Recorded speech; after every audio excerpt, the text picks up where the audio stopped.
오늘 두 번째 강의는 재림교회, 유일한 진리교회인가?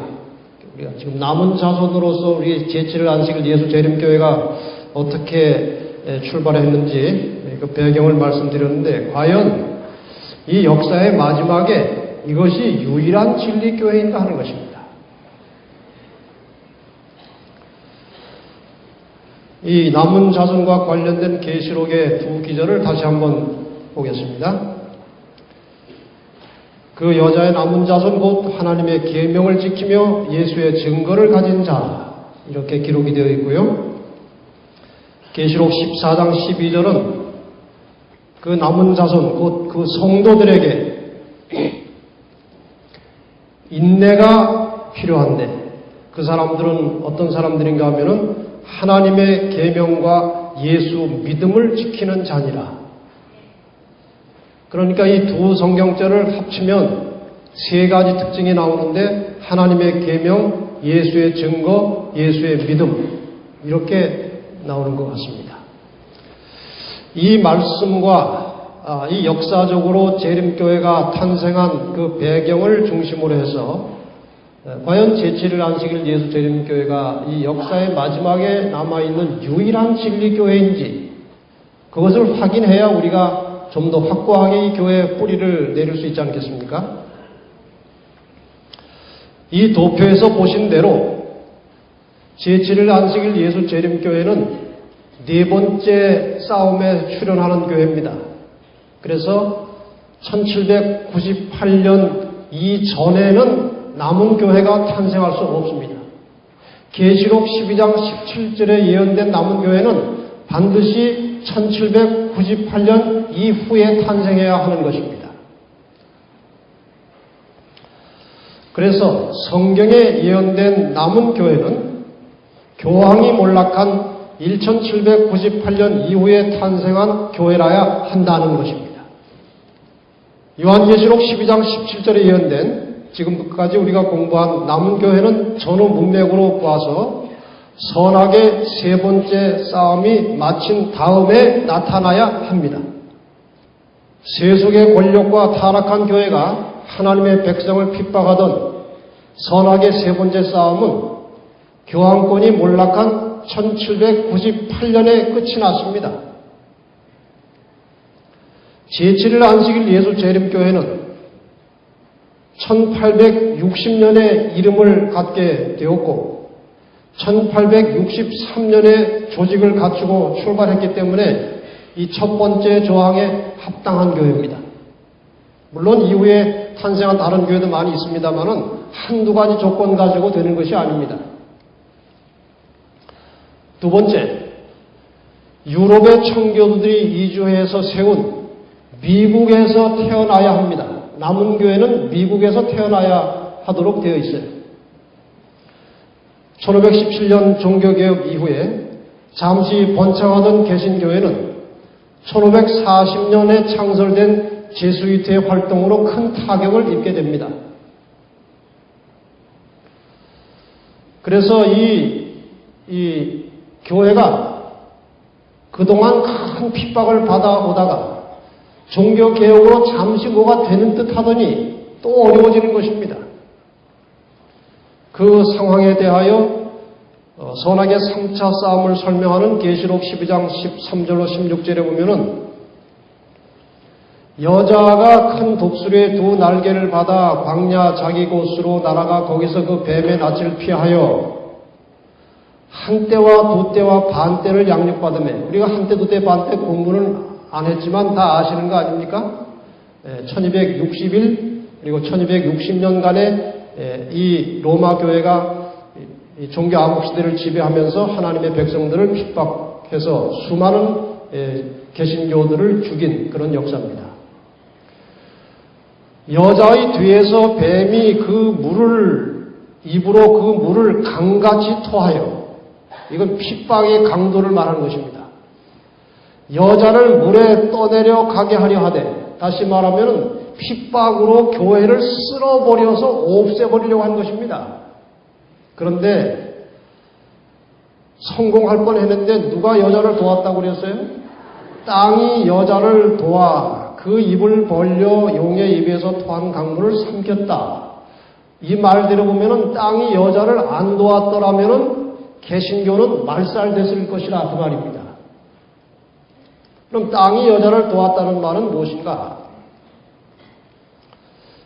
1260년은 여러분이 아시는 대로 538년에 교황이 이제 드디어 세계를 통괄할 수 있는 힘을 얻어가지고 핍박을 시작했는데 그것이 1798년에 끝남으로 1260년간이라고 하는 말은 바로 이 기간을 말하는 것이고요. 1517년에 종교개혁이 일어났지만 말씀드린 대로 다시 어려운 형편에 처하게 되었고 쓸어버림을 당할 뻔하는 찰나에 땅이 여자를 도왔다는 것은 1620년에 청교도들이 미국으로 이주해 감으로써 유럽에서 거의 멸절당할 뻔했던 개신교회가 미국의 청교도들의 시작으로 다시 큰 거대한 개신교 국가가 시작되었다는 것입니다. 그래서 땅이 여자를 도왔다고 할 때 땅은 미국을 말하는 것이고 여자를 도왔다는 것은 교회가 다시 그곳에서 힘을 얻고 살아났다는 것입니다. 그래서 유럽에서 국교주의와 교황권의 핍박에 견디다 못한 영국의 청교도들이 1620년 배를 타고 신대륙 미국에 도착하게 되었습니다. 제7일 안식일 예수 재림교회는 1831년 미국에서 윌리엄 밀러로부터 시작된 재림운동의 결과로 성립된 교회이기 때문에 이 두 번째 조건에도 맞는 것입니다. 그러니까 1798년 이후에 탄생한 개신교회라도 미국에서 태어나지 않으면 남은 자손에 들어갈 수 없는 것입니다.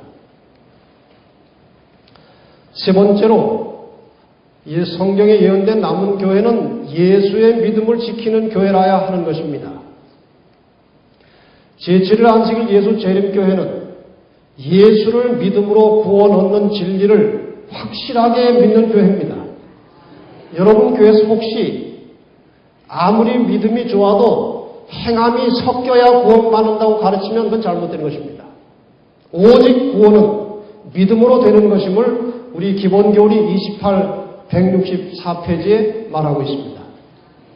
예수 그리스도를 통해서만 사람은 구원을 경험할 수 있다. 왜냐하면 천하 사람 중에 구원을 받을 만한 다른 이름을 우리에게 주신 일이 없기 때문이다. 예수님은 내가 곧 길이요 진리요 생명이니 나로 말미암지 않고는 아버지께로 올 자가 없느니라고 말씀하셨다. 이것이 우리 교회가 천명하고 있는 구원의 교리입니다. 그러므로 재림교회는 남은 교회는 예수의 믿음을 지키는 교회라야 하는 이 조항에도 맞는 것입니다. 네 번째, 하나님의 계명을 존중하여 지키는 교회라 합니다. 계시록 12장 17절과 14장 12절에 계속해서 두 번 강조되는 것은 하나님의 계명을 지키는 교회라야 한다는 것입니다.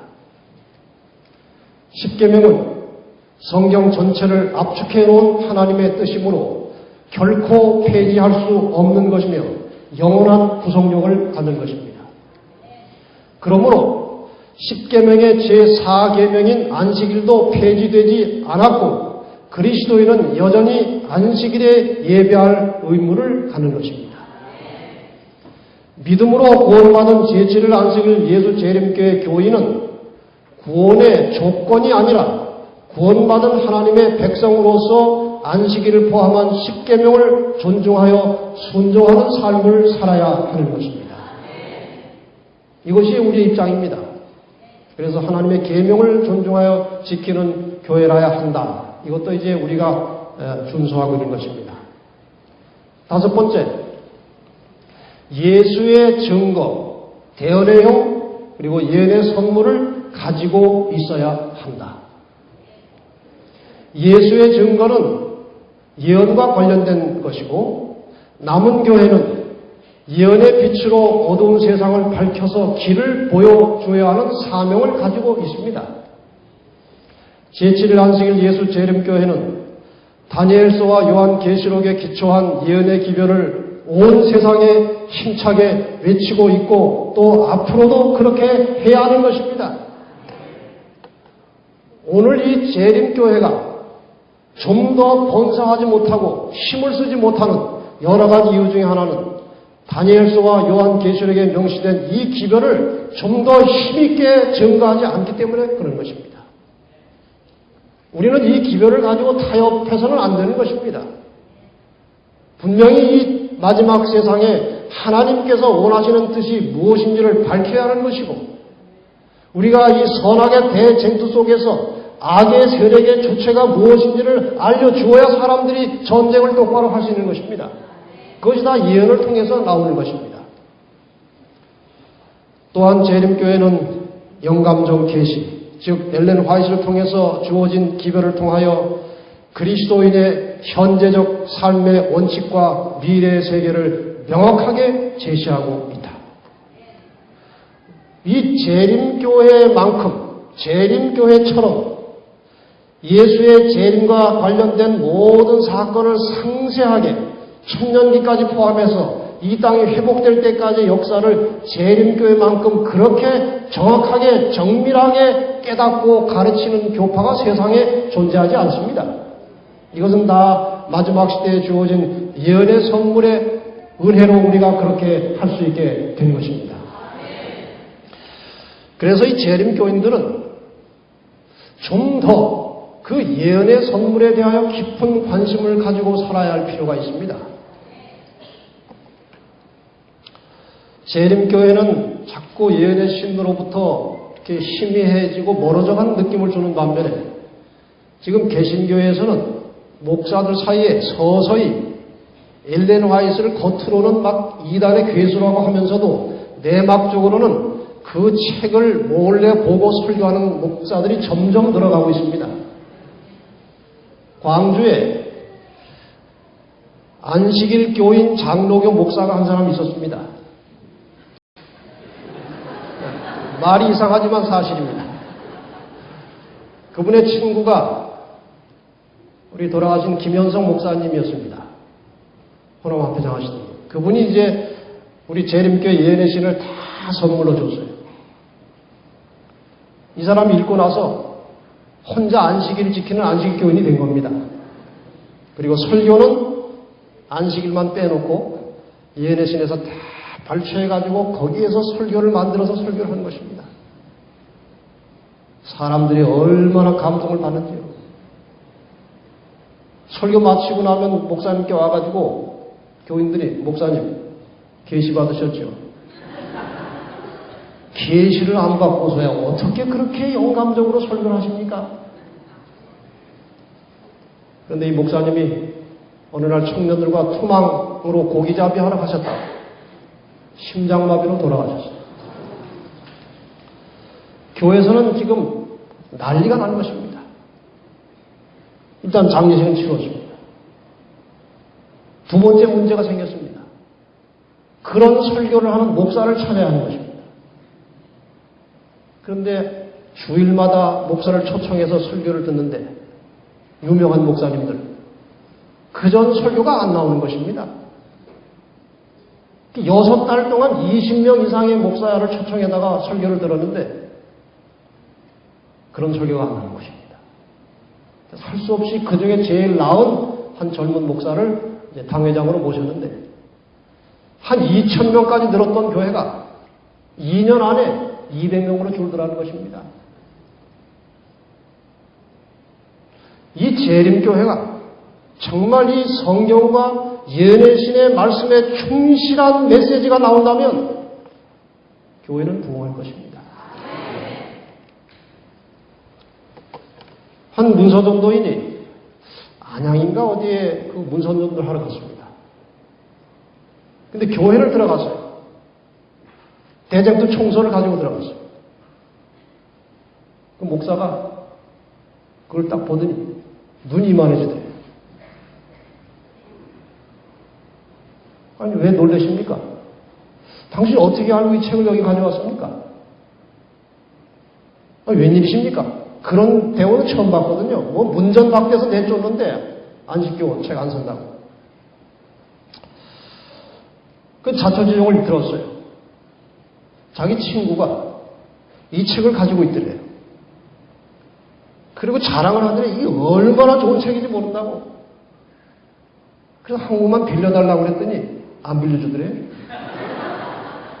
이게 얼마나 귀한 책인데 잊어버리면 어디 살 수도 없다고 그러더래요. 그래서 자기가 그 책 제목을 보고 서점을 수없이 돌아다니는데 없더라는 것입니다. 이렇게 내가 찾던 책을 어떻게 알고 왔느냐고. 그래서 그 책을 사가지고 하는데 그 사람이 그러는데 이 책 가지고 설교하는 사람이 많다는 것입니다.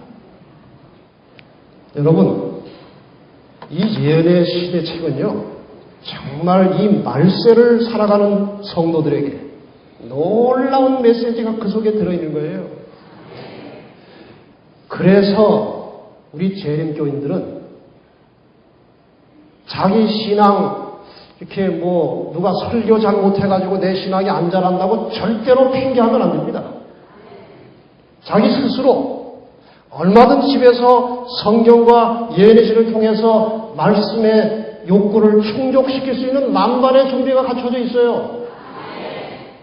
그래서 늘 집에서 말씀을 통해서 가슴을 뜨겁게 달구고 교회 와야 설교가 아주 감동 있고 소화가 잘 되는 것인데 그 말씀을 처음처럼 대하지도 않고 그냥 이 냉랭한 가슴을 가지고 교회 와가지고 이게 녹아져서 데워지려니 이게 시간이 얼마나 걸립니까? 그러니 항상 집에서 증언의 말씀으로 예언의 신으로 성경으로 가슴을 따뜻하게 데워서 교회 나오시기 바랍니다. 그러면은 간단한 설교를 들어도 감동이 오는 것이에요. 이게 남은 자손들이 가진 특권입니다. 예언의 신의 말씀에 우리 모든 성도들이 또 목회자들이 좀 더 아주 집중적으로 그 말씀에 깊이 들어가면 좋겠습니다. 왜 그러느냐? 이건 제가 그냥 만들어 본 말입니다. 복음은 사람을 그리스도인으로 만듭니다. 예언은 그리스도인을 재림교인으로 만듭니다. 예언 공부를 제대로 하지 않으면 애드벤티스트가 될 수 없어요. 재림교에 오래 머물러서 신앙생활을 하려면 반드시 예언 공부를 해야 되는 것입니다. 그래야 애드벤티스트로서 재림교인으로서 뿌리를 깊이 내릴 수 있어요. 그리고 예언의 신은 재림교인을 천국 시민으로 만드는 것입니다. 예언의 신 속에 하늘에 가서 사는 사람들이 어떻게 어떤 생각을 가지고 어떤 모습으로 살아야 되는지 그 자세한 해설이 그 예언의 신에 다 나와 있지 않습니까? 다시 말하면 예언의 신은 하늘 왕족들이 공부하는 교과서입니다. 그 교과서에 나오는 말씀을 잘 듣고 실천하고 살아야 하늘 왕족의 교육을 받는 것입니다. 그래서 예언의 신은 우리에게 대단히 중요한 것입니다. 그리고 성경에 예언된 남은 교회는 요한계시록 14장에 기록된 세 천사의 기별을 전파하는 교회라야 하는 것입니다. 계시록 14장은 12장 17절에 예언된 남은 자손들이 말세에 온 세상을 향하여 외쳐야 할 기별입니다. 그러므로 남은 교회라고 말하는 재림교회는 계시록 14장의 세 천사의 기별을 전하는 일에 전심전력을 다해야 하는 것입니다. 그리고 제7일 안식일 예수 재림교회는 현재 세 천사의 기별을 마지막 세상을 향한 초청과 경고의 기별로 온 세상에 전하고 있습니다. 재림교회 헌장에 이 세 천사의 기별을 명시하고 있습니다. 제2조 목적, 본회의 목적은 요한계시록 14장 6절로 12절에 기록된 세 천사의 기별에 나타난 영원한 복음을 본회 지역 안에 사는 모든 사람들에게 선포하는 일을 독려하여 그들로 하여금 예수 그리스도를 개인의 구주로 받아들여 그분의 교회와 연합하도록 이끌어주고 그들로 속히 오실 예수님을 맞이할 준비를 하도록 육성하는 것이다. 이렇게 헌장에다가 계시록 14장의 세 천사의 기별을 명시한 교단, 교파는 세상에 없습니다. 이거는 제7일 안식일 예수 재림교의 유일한 사명이에요. 그래서 우리는 이 세 천사의 기별을 잠깐 검토를 하고 지나가야 될 것 같습니다. 첫째 천사의 기별은 하나님을 두려워하며 그에게 영광을 돌려라. 이는 왜냐하면 그의 심판하실 시간이 이르렀기 때문이다. 이 심판은 재림과 연결된 것입니다. 주님께서 오실 때가 가까이 왔고 이제 심판이 되었으니 그분에게 영광을 돌리라는 것입니다. 어떻게 하는 것이 그분에게 영광을 돌리는 것인가? 하늘과 땅과 바다와 물들의 근원을 만드신 이를 경배하라 하더라. 이 하늘과 땅과 바다와 물들의 근원을 만드신 이라고 하는 것은 창조주입니다. 그렇지 않습니까? 그래서 창조주를 경배하라 그러면 돼요. 그런데 왜 이렇게 긴 이름을 갖다 붙였습니까? 왜 이렇게 설명을 길게 붙여서 창조주를 경배하라고 끝나지 않고 하늘과 땅과 바다와 물들의 근원을 만드신 이를 경배하라는 말을 왜 합니까? 이것은 안식일을 강조하는 것입니다. 창조주 하나님을 정당하게 예배하는 방법은 창조의 기념일로 제정된 제7일 안식일을 바르게 지켜야 한다는 것입니다. 그래서 이 세 천사의 기별 중에 대단히 중심적인 단어로 나오는 것이 창조주를 경배하는 것이고 그 방법은 안식일 회복을 말하는 것입니다. 계시록에 보면은 예배 싸움이에요. 계시록 13장에서는 짐승과 우상에게 경배하라고 됩니다. 14장은 창조주를 경배하라고 합니다. 계시록 13장에서는 짐승의 표를 안 받으면 살 길이 없다고 말합니다. 그런데 계시록 14장에서는 하나님의 인을 받아야 산다고 말합니다. 이 중대한 문제는 제가 다음 안식일 저녁에 이 선악의 싸움의 본질이 무엇이고 그 중에 이 일요일 법령과 관련된 것이 지금 어디까지 진행되는지 그 문제는 다음 안식일 저녁에 별도로 다루겠습니다. 어쨌든 짐승의 표를 안 받으면 고생을 하는데 그 고생은 일시적인 것이에요. 하나님의 인을 안 받아도 고생하는데 그것은 영원한 죽음이에요.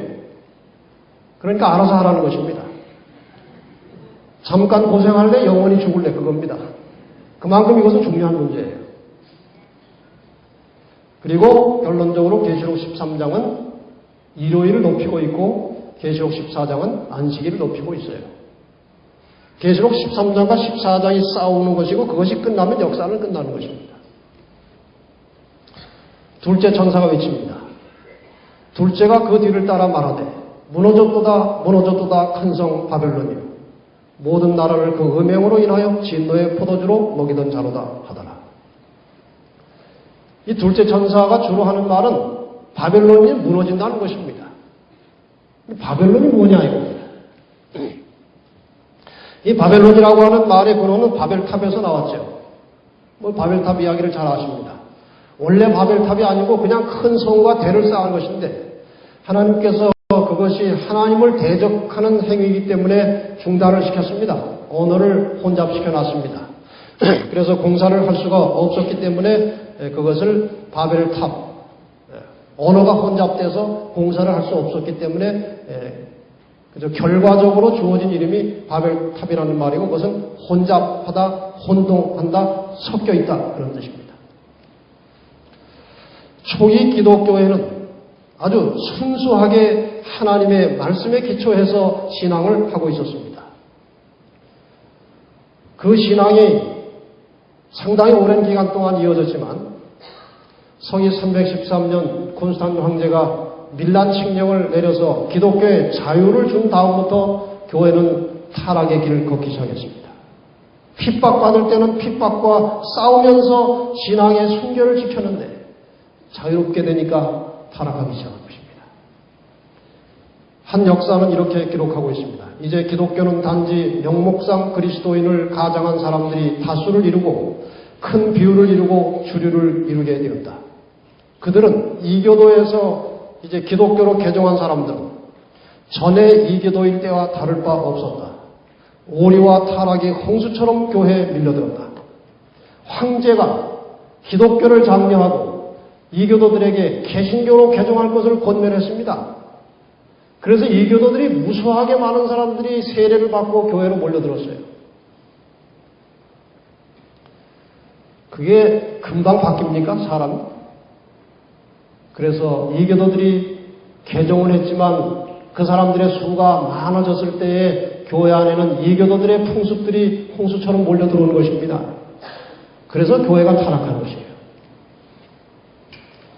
자, 어떻게 해서 바벨론이 형성되는지. 물론 이것은 실제 바벨론이 아니고 영적으로 진리와 오류가 뒤섞인 집단이 만들어졌다는 것입니다. 기독교 신앙의 중심은 성경입니다. 그런데 이교도들이 기독교에 들어오면서 성경에 없는 교리들이 들어온 것입니다. 면죄부, 영원불멸, 화채설. 화채설은 그 신부가 떡을 성별하여 성도의 입에 집어넣는 순간에 예수님의 실제 살로 바뀐다는 것입니다. 그건 창조의 이적이 일어나는 것입니다. 그러나 그것은 성경이 맞지 않는 것입니다. 이 당시에 또 일요일 예배도 들어오고 마리아 숭배도 들어오고 교황은 오류가 없다. 그리고 지옥과 천당 사이에 연옥이 있다. 부활절 행사, 크리스마스, 고해성사, 이러한 성경에 근거하지 않은 다양한 교리들이 교회 안에 들어온 것입니다. 이 교리들을 주로 수입해서 하나의 큰 집단으로 만들어진 것이 카톨릭이에요. 카톨릭에서 하는 대부분의 의식은 그 오시며 여러 그 의식은 다 이교도들이 하던 것들을 거의 한 70%는 이교도들의 습관이라고 책에 기록되어 있습니다. 결국 성경보다 교회 전통이 상위법이 되었습니다. 성경의 기록이 이렇게 되어 있을지라도 교회가 저렇게 결정하면 그것이 더 상위법이 된 것입니다. 그래서 십계명도 바꿔놓은 것입니다. 이제 개신교가 출현해가지고 성경대로 하자. 그래서 성경에 없는 여러 가지 제도들을 다 이제 없애버리기 시작합니다. 마리아 숭배도 없애고 교황 무리설도 인정하지 않고 고해성사도 없애고 연옥설도 지우고 화채설도 무시하고 다 이렇게 없애기 시작했지만 여전히 남겨진 것들이 있는 것입니다. 일요일 예배도 여전히 남아있고 이 부활절과 크리스마스는 태양신의 절기에서 들어온 것이거든요. 세례도 여전히 주고 있고 영원불멸절도 믿고 있고 크리스마스도 그 태양의 탄생일입니다. 사실. 그래서 결국 타락한 개신교도 이어지는 영적 바벨론에 속한다는 것인데 바벨론은 이교의 교리와 기독교 교리가 섞여 있는 상태를 바벨론이라고 하는 것입니다. 자, 여기에 개신교와 카톨릭이 공유하면서 교회를 지배하고 있는 두 가지 큰 교리가 있는데 이것이 일요일 예배와 영원불멸입니다. 결국 이것 때문에 개신교와 카톨릭은 다시 연합하게 되어 있어요. 이 영원불멸이 나왔기 때문에 이것이 얼마나 치명적이고 참 잘못된 교리임에도 불구하고 개신교회가 따르고 있는지 그걸 잠깐 설명을 하려고 합니다. 어떤 한 개신교 목사님이 그분은 원래 검사였는데 목사가 나중에 됐어요. 신학을 공부해가지고. 근데 너무 일을 열심히 많이 하시다가 뇌경색에 와가지고 지방에 요양을 하러 갔습니다. 요양을 하러 가서 그동안 목사면서도 성경을 많이 읽지 못했다는 양심의 가책 때문에 성경만 계속 읽었어요. 성경을 몇 년 동안 100번을 읽고 나니까 정신이 번쩍 났습니다. 그동안 자기가 가르친 것 중에 치명적인 오류가 발견되는 것입니다. 여기 그분의 글을 보면은 1994년 이후 모든 세상 일을 폐하고 요양을 위해 지방으로 내려와 수년 동안 성경을 100회 통독을 하고 비로소 기존의 나의 견해에 오류가 있음을 발견하기에 이르렀다. 무슨 오류를 발견했는지 아십니까? 저 제일 꼭대기를 보시면 성경 어디에도 육신을 떠난 영혼이 다른 세계에서 존재한다는 말은 없다. 반대로 죽음은 생존의 끝이고 육신이 죽을 때에 그 영혼 생명도 끝난다는 내용의 성경 구절은 헤아리기 어려울 만큼 있다. 그러니 자기가 얼마나 잘못 가르쳤는지를 깨닫게 된 것입니다. 자기는 분명히 사람이 죽으면 영혼이 분리되어 천당 가고 예수 안 믿고 죽으면 지옥 가서 영혼이 탄다고 가르쳤는데 성경을 100번 읽어보니까 그런 사상이 없더라는 것입니다. 그래서 그 내용을 바로잡는 뜻에서 인간의 사후세계 책을 쓰게 됐다는 것입니다. 그게 이 책입니다. 이 책 앞에는 뭐라고 되어 있는가 하면 죽은 자의 영혼은 없다. 전생이 있다는 영혼 재생설이나 죽은 자의 영혼이 천당이나 지옥에 간다는 영혼 불멸설은 모두 비성경적인 인간이 만들어낸 허상일 뿐이다. 확실합니까? 여러분 이렇게 다 믿고 계십니까? 이 머리 좋은 영석한 검사 목사가 성경을 100번 읽고 깨달은 것인데 이 안식일교인들은 성경 반도 안 읽고 아는 거 아닙니까? 이건 아주 치명적인 오류입니다. 이것을 제대로 이해하지 못하면 구원관 자체를 정리할 수가 없게 돼 있어요. 그런데 오늘날 가톨릭과 개신교회가 한결같이 영혼이 분리돼서 천당하고 지옥 간다는 사실을 여전히 가르치고 있기 때문에 이 책이 퍼져나가기 시작하면은 개신교와 가톨릭은 엄청난 타격을 입는 것입니다. 교회가 존재할 이유가 없어지는 것입니다. 그래서 이 책이 책방에서 사라졌습니다. 살 수가 없어요. 제가 그래서 출판사로 전화를 했더니 출판사에는 있어요. 출판사에 제가 주문해가지고 10권을 사서 쓰다가 다 떨어져가지고 또 다시 살려고 했더니 출판사도 없어졌어요. 어떻게 된 영문인지 모르겠습니다만은 어쨌든 이 책이 퍼져나가면 치명타를 입는 것입니다. 구원관이 다 흐트러져 버리는 것입니다. 그만큼 이 영혼불멸설은 사단이 이 마지막 시대의 인간을 꿰고 있는 대단히 중요한 전략입니다. 계속해서 둘째가 말합니다. 계시록 18장 2절에 힘센 음성으로 외쳐가로되 무너졌도다 무너졌도다 큰 성 바벨론이요 귀신의 처소와 각종 더러운 영에 모이는 곳과 각종 더럽고 가증한 새에 모이는 곳이 되었도다. 그 다음에 하는 말이 이것입니다. 또 내가 들으니 하늘로서 다른 음성이 나서 가로되 내 백성아 거기서 거기가 어디예요? 무너진 바벨론에서 나와서 그의 죄에 참여하지 말고 그의 받을 재앙들을 받지 말라.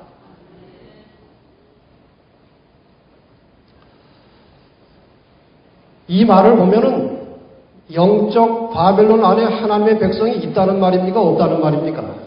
분명히 있습니다. 모든 세상 사람들 전부가 다 무법한 증인이 아니다. 하나님께서는 바알에게 무릎을 꿇지 않은 수천 명을 가지고 계신다. 타락한 교회에서도 하나님을 두려워하는 남녀가 있다. 만일 이것이 사실이 아니라면 우리에게는 무너졌도다 무너졌도다 큰 성 바벨론이요 내 백성아 거기서 나오라는 기별이 주어지지 않았을 것이다. 거기에 그 백성들이 있기 때문에 이 기별이 우리에게 주어졌다는 것입니다. 마음이 정직한 많은 사람들이 하늘로부터 생명의 호흡을 받기를 갈망하고 있다. 그러므로 성경에 나타난 바대로 그들에게 복음을 단순하고 매력있게 소개할 때 그들은 복음을 곧 깨닫게 될 것이다. 준비된 영혼들을 찾기 위해서 기도하시기 바랍니다. 정말 진실하게 진리를 제대로 가르치고 깨닫기만 하면 나올 사람들이 많이 있다는 것입니다. 이 사람들을 위해서 우리가 기도할 필요가 있습니다. 여기 한 사례를 한번 보십시다. 이 고한실 박사라고 하는 분은 미국의 이야기를 알고 계시는 분이 계시겠습니다만은 미국의 5대에 걸친 대통령의 법률 자문위원이었습니다. 근데 이분이 미국에서 그 2단 세미나를 개최했는데 그 2단 세미나 할 때는 안식일교는 포함이 안 됐어요. 다른 한 3교파를 가지고 2단 세미나를 했는데 거기서 어떤 목사가 안식교에도 2단이라고 이제 하는 말을 한 것입니다. 갑자기 돌출 발언한 것이에요. 그랬더니 거기에 안식교 장로가 한 사람 참석하고 있다가 손들고 나 안식교인인데 왜 2단인지 성경으로 설명을 해달라. 목사가 못하는 거예요. 근데 그 세미나를 이분이 주관을 한 것입니다. 교육부장으로서. 자기 책임이 있는 것이라 그럼 내가 대답하겠다고 이제 대답을 한 다음에 연구를 시작한 거예요. 혼자서. 그러다가 결국 안식교인이 됐습니다. 그분의 이야기를 좀 한번 들어보십니다. 1938년 12살 때에 공부하기 위해서 일본으로 건너갔습니다. 48명 정도 이제 그 합격한 합격자 중에서 제가 최연소 수석 합격을 하게 된 겁니다. 1969년부터 닉슨 대통령으로부터 초대를 받고 대통령 법률 자문위원을 했습니다.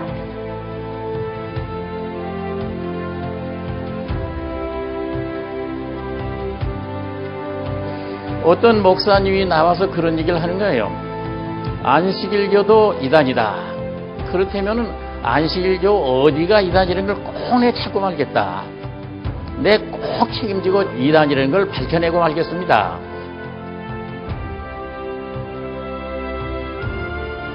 또 읽고 또 읽고 또 읽고 한만 읽어도 이단이라는 데가 안 나와요.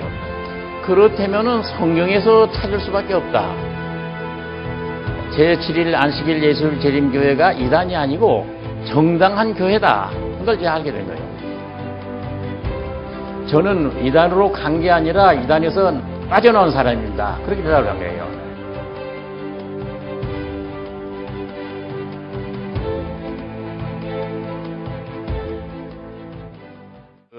제가 그 와싱턴에서 말이 지금 여러분 듣는 바와 같이 우리 말이 서툴고 제가 표현을 잘 못합니다.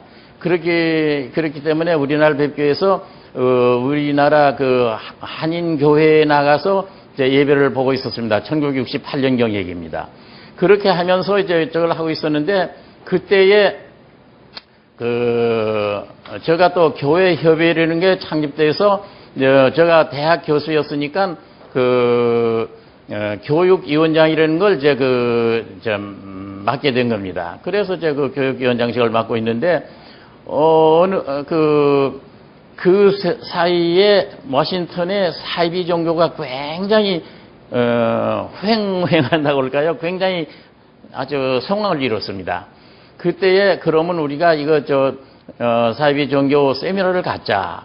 해서 이제 그 세미나를 갔는데 만약 여기 교회 직원들이 있다면은 용서하십시오.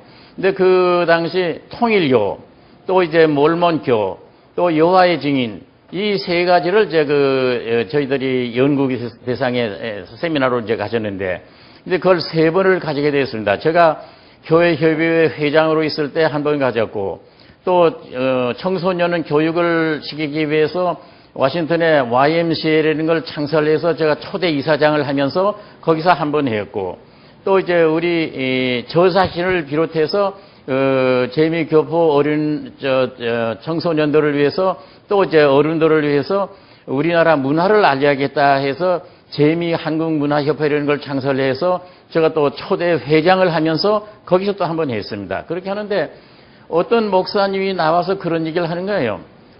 안식일교도 이단이다. 그런 얘기를 했습니다. 근데 제가 그걸 사회를 하고 있는데 그런데 어떤 안식일교 장로님이 이제 손을 번쩍 들더니 성경적으로 대답을 해 주십시오. 어디가 이단인지 좀 알고 싶습니다. 난 뭐 안식일교 뭐 장로입니다. 뭐 똑똑히 얘기를 하는 거예요. 그래서 제가 지금 사회를 하고 있는데 뭐 모두 다 당황을 한 겁니다. 그래서 제가 또 법조인이기도 하니까 내 꼭 책임지고 이단이라는 걸 밝혀내고 말겠습니다. 그렇게 해서 그날부터 제가 이제 나가던 장로교도 나가지 않고 또 그 당시 저희 또 교회 직함은 뭐냐면 장로였고 그 장로뿐만 아니라 수석 장로를 하고 있었습니다. 장로가 두 분인데 제가 이제 수석 장로였어요. 그렇게 하고 있는데 제가 그걸 듣고 이제 그렇다면은 안식일교 어디가 이단이라는 걸 꼭 내 찾고 말겠다. 그렇게 해서 그날부터 이제 안식일교에 대해서 알린조화 여사 자서전을부터 시작해서 한 20권 정도를 이제 입수하고 읽기 시작을 했고, 그걸 읽고 또 읽고 또 읽고 암만 읽어도 이단이라는 데가 안 나와요. 그렇다면은 성경에서 찾을 수밖에 없다. 그래서 성경 창세기 1장 1절서부터 요한계시록 22장 21절까지 또 읽고 또 읽고 또 읽고 이제 하는데 시간이 얼마나 걸리냐면 10년이 걸렸습니다. 그 10년 동안에 이제 다 하고 난 결론이 뭐냐면 제7일 안식일 예술 재림교회가 이단이 아니고 정당한 교회다 한 걸 제가 알게 된 거예요. 근데 그때에 제가 빌 그레임 목사님이라고 아마 여러분 아실 거예요. 대통령 취임식에 와서 이제 기도하시는 목사님이십니다. 근데 그 목사님한테 좀 물어봤어요. 안식일교가 이단이라는데 목사님 어떻게 생각하십니까? 하니까 목사님이 no 절대로 아니래요. 또 딴 목사님한테 물어도 그게 아니라는 겁니다. 그런데 세 번째 물어봐도 그게 아니라는 거예요. 그렇게 해서 그렇다면은 나 자신이 생각이 잘못이고 한국에게 있는 일요일교회 목사님들이 생각이 잘못이다 한 걸 제가 깨닫게 되었고 1996년 9월 15일 날부터 제가 안식일교에 출석하기 시작을 했습니다. 네, 그렇게 하고 또 이제 전 워싱턴에 갔을 때 침례교에서 침례를 받았지만 또 이제 그동안 제가 잘못 생각한 것들도 있으니까 재침례를 받아야겠다 그렇게 하고 또 받은 이유 중에 하나가 저희 집사람은 침례를 안 받았으니까 우리 둘 다 그럼 새로 침례를 받자 해서 플로리다에서 재침례를 받은 적이 있습니다. 그렇게 하고 이제 오늘까지 이제 지내오고 있습니다. 제가 10년 동안 안식일교회에서 연구를 하면서 이제 안식일교로 가야겠다 해서 안식일교회에 이제 왔을 때에 교회협회 회장님을 비롯해서 일요일교회 장로교 목사님들, 감리교 목사님들, 침례교 목사님들 이런 분들이 저를 초청을 해줬어요. 점심을 같이 했습니다. 같이 했을 때에 장로교 어떤 목사님이 저보고 그런 얘기를 해요. 고 박사 왜 이단으로 갔어? 그런 얘기를 물어요. 그래서 제가 이제 아주 쟁쟁한 목사님들 7분이 있었는데 그분들 보고 목사님들 지금 왜 이단으로 갔냐는 질문을 하셨는데 저는 이단으로 간 게 아니라 이단에서 빠져나온 사람입니다. 그렇게 대답을 한 거예요. 그러니까 그 목사님이 그러면 우리가 이단이라는 말인가? 그런 얘기를 해요. 그래서 저는 성경을 몇 번 읽어보셨습니까? 특히 출애굽기를 좀 많이 읽어보십시오. 거기에 보면은 어떤 게 이단이고 어떤 게 정통교회라는 게 알 수 있을 겁니다. 고맙습니다. 자, 이제 셋째 천사가 외칩니다. 만일 누구든지 짐승과 그의 우상에게 경배하고 이마에나 손에 표를 받으면 이 짐승의 표를 말하는 것입니다. 그도 하나님의 진노의 포도주를 마시리니 진노의 잔에 섞인 것이 없이 부은 포도주라. 거룩한 천사들 앞과 어린 양 앞에서 불과 유황으로 고난을 받으리니 그 고난의 연기가 세세토록 올라가리로다. 짐승과 그의 우상에게 경배하고 그 이름의 표를 받는 자는 누구든지 밤낮 쉼을 얻지 못하리라. 이 문제를 여기서 지금 상세하게 설명할 시간은 없고 이것은 계시록 13장과 연관된 것입니다. 결국 하나님의 법대로 살지 않고 하나님의 법을 거슬러 살던 사람들이 거기에서 깨우쳐 나오지 않으면 결국 하나님의 심판으로 영원한 멸망을 받을 것이다. 그것이 이제 셋째 천사의 메시지입니다. 시간이 없어서 넘어가겠습니다. 요약하면 첫째 천사의 기별은 심판이 가까웠다는 것은 재림 기별이고, 그 다음에 창조주를 경배하라는 것은 안식일을 회복하라는 것입니다. 여기에 이제 하나님께 영광을 돌리라고 하는 말과 함께 믿음으로 말미암는 의의 교리도 충분히 다 설명드릴 수 있습니다만은 일단 문자적으로만 설명을 드리겠습니다. 그 다음에 두 번째 천사는 첫째 천사의 기별, 이 재림 기별과 안식일 기별을 받지 않고 거절한 결과는 바벨론이라는 것입니다.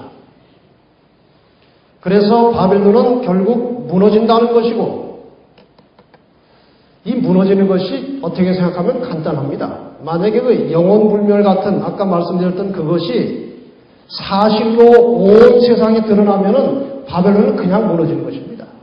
존재할 가치와 이유가 없는 것이에요. 안식일도 마찬가지입니다. 그래서 바벨론은 결국 무너진다는 것이고 내 백성은 거기서 나오라는 것입니다.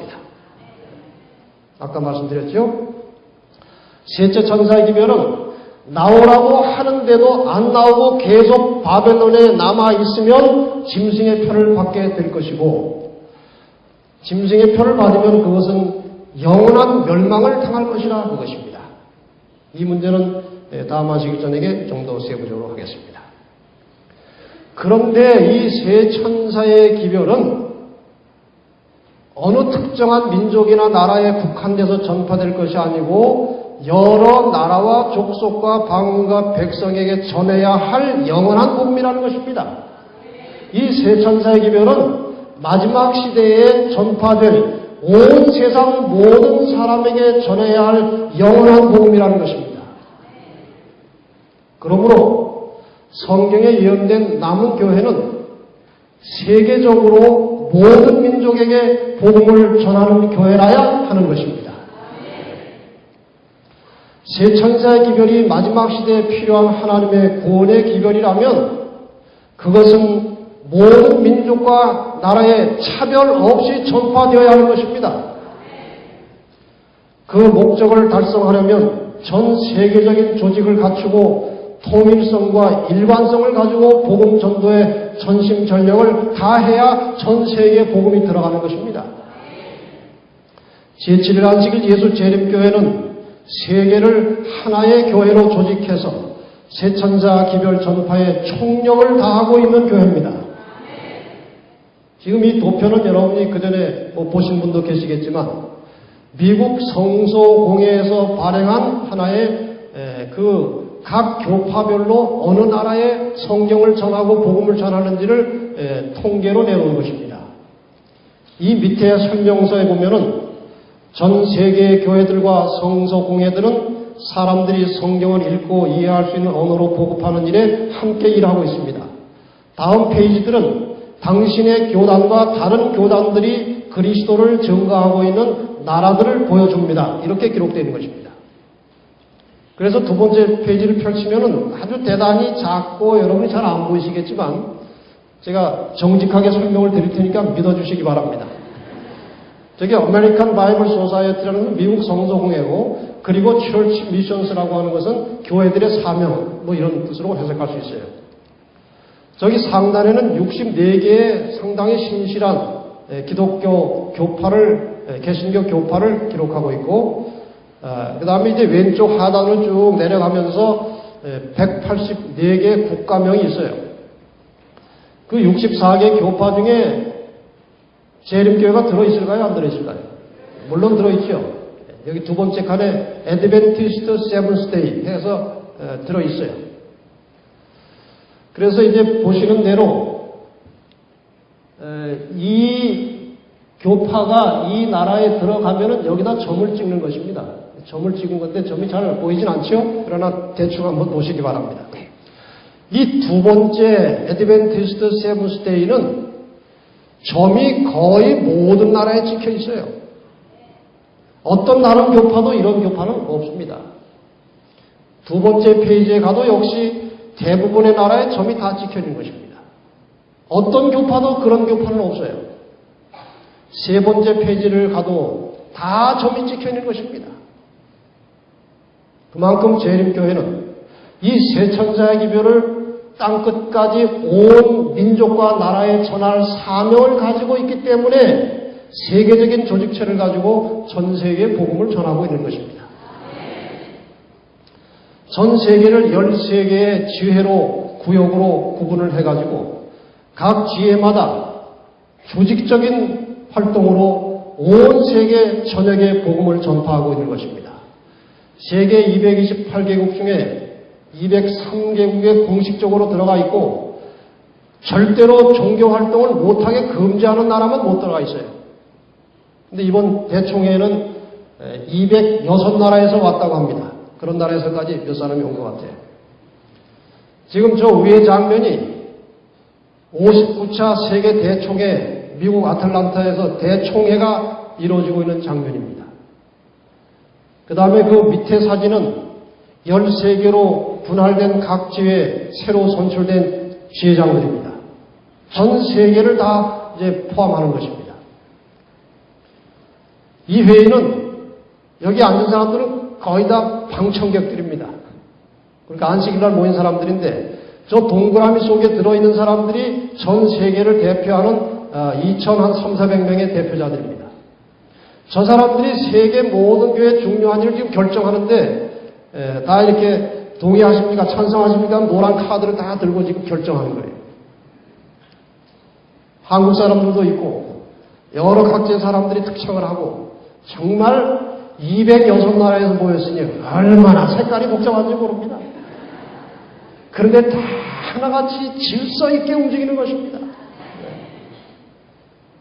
이 세계 어느 집회도 206나라가 모여 사는 집회는 세상 천지에 찾아볼 수 없는 것입니다. 재림교회만이 가지고 있는 것입니다. 그런데 이 재림교회는 세계가 다 하나로 되어 있어요. 제가 한번 독일에 가가지고 이제 기차역에서 기차를 타려고 하는데 어떤 분이 앉아가지고 뭘 공부를 열심히 해요. 그래서 보니까 안식일학교 교과예요. 그래서 당신 안식일교인입니까? 물었더니 어떻게 하네? 그래서 그 책 보니까 그럽니다. 그러니까 그럼 당신도 안식일교인입니까? 그래요. 아 물론이죠. 그런데 처음 보는 사람인데요. 그냥 일어나가지고 안고 얼마나 좋아하는지 몰라요. 남자예요, 여자 아니고.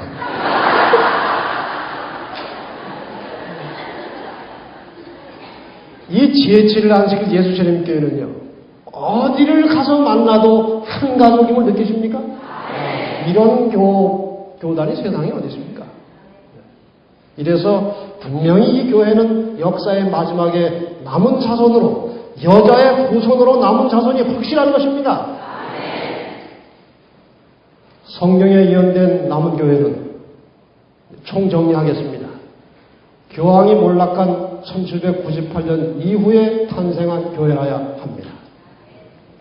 두 번째, 유럽의 청교도들이 이주하여 세운 미국에서 태어나야 합니다. 그리고 예수의 믿음을 지키는 교회라야 합니다. 네 번째로 하나님의 계명을 존중하여 지키는 교회라야 합니다. 그리고 다섯 번째, 예수의 증거 대언의 영을 가지고 온 세상의 예언의 기별로 이 마지막 시대를 알려야 하는 교회입니다. 여섯 번째로 계시록 14장의 세 천사의 기별을 전하는 교회라야 하는 것입니다. 그리고 일곱 번째로 세계 모든 민족에게 복음을 전파하는 교회라야 합니다. 이 일곱 가지 조건을 한꺼번에 갖추고 있는 교회는 이 지구상에 제7일 안식일 예수 재림교회밖에 없습니다. 그래서 제7일 안식일 예수 재림교회는 남은 교회이고 아울러서 이 땅에 존재하는 유일한 진리교회가 확실한 것입니다. 아무 의심의 여지가 없는 것입니다. 가령부분 2별 3권 23페이지에 그리고 몇 말씀 읽고 마치겠습니다. 옛날 이스라엘 가운데서와 같이 이 마지막 날들의 남은 무리 중에도 독자적으로 움직이기를 원하며 하나님의 영의 가르침에 순복하려고 하지 않으며 충고나 권면을 드리려고 하지 않는 자들이 있다. 이 교회 안에 그런 사람들이 있다는 것입니다. 그러한 자들로 하여금 항상 마음속에 하나님께서 지상에 한 교회를 가지고 계시며 그 교회에 그분이 능력을 위임하셨다는 사실을 명심하게 하라. 사람들은 권면과 책망을 멸시하면서 그들 자신의 독자적인 판단을 따르기를 원할 것이다. 그러나 그들이 그렇게 한다면 정녕 믿음에서 떠나게 될 것이며 영혼들에게 재앙과 멸망이 뒤따르게 될 것이다. 여러분, 이 교회 다음에 다른 교회가 성경에 예언되어 있지 않습니다. 이것은 마지막 교회입니다. 이 안에서 자꾸 이걸 독자적으로 나가서 무슨 다른 교회를 우리가 11조 다 쓰고 우리끼리 좀 하는 그런 교회를 만들려고 한다면 그것은 분명히 이 말씀에 어긋나는 것입니다. 하나님께서는 마지막 때에 이 한 교회를 움직이고 계십니다.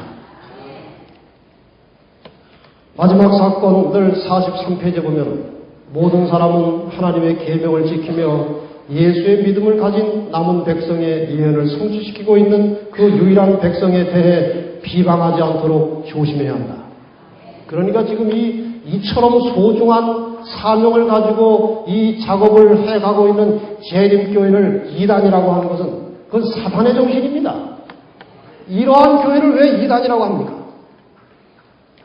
하나님께서는 진리를 가르치는 능력에 있어서 그리고 하나님의 법을 옹호하는 데 있어서 다른 모든 교회들보다 비할 데 없이 뛰어난 한 독특한 백성, 한 교회를 지상에 가지고 계신다. 이처럼 진리를 성경에 근거해서 확실하게 능력 있게 전하는 교회가 어디 있습니까? 내 형제요. 그대가 제7일 안식일 예수 재림교회가 바벨론이라고 가르친다면 그대가 잘못이다. 오늘날 때 여러 분파들이 교회를 떠나면서 안식교회는 타락했다, 바벨론이다 그렇게 하고 떠나갑니다. 그러나 여기 분명히 말씀하십니다. 원복음 2권 362페이지입니다. 하나님께서는 당신의 택한 백성 곧 당신의 계명을 지키는 택한 백성들로 이루어진 교회를 이 땅에 가지고 계신다. 그분께서는 뿔뿔이 흩어진 분파들을 여기에서 하나 저기에서 하나 인도하고 계시는 것이 아니고 한 백성을 인도하고 계신다. 진리는 성화시키는 능력을 가지고 있다. 그러나 싸우고 있는 교회는 승리한 교회가 아니다.